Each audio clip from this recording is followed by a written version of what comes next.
Hello everyone, it's me Chevy from UniqueTutorials. Today in this video I'll show you how to set different blurred style wallpaper for home screen and lock screen in Android smartphones. So without further more delay, let's begin. So firstly just open the Play Store and just search for one application named as Blurred Wall. And first you will see the application, just click on it. Now click on install to install this application. So once the installation is done, just click on open.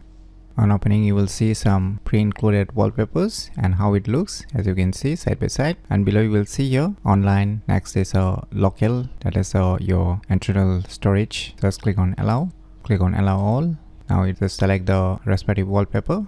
So now you can see here two different options. One is for the lock screen and one is for the home screen. So below you can see more options like lock screen and home screen. So you can select each one of it manually. And below you will see more blur effects, whichever blur effects you want to set. As you can see here, even a crystallize option is available. So three different blur option is available here. Below you will see one more option, blur level. So you can increase or decrease the blur level depending upon your needs. So once you are done with all your settings, you can click on this set home or set lock, whichever blurred wallpaper you want to set. So let me click on this set home firstly for the home screen.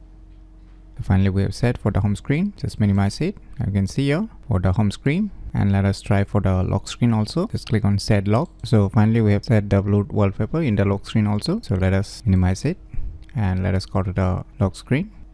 Now you can see here it's working perfectly, and we have got the blurred style wallpaper even in the lock screen also. So by using this cool application named as Blurred Wall, you can easily set different blurred style wallpaper for home screen and lock screen in Android smartphones very easily. So if you never known about this cool application, then you should definitely give it a try. So if you find this video tutorial useful, please click on the thumbs like button, and if you're new to our channel, click on the subscribe button. And lastly, thanks for watching.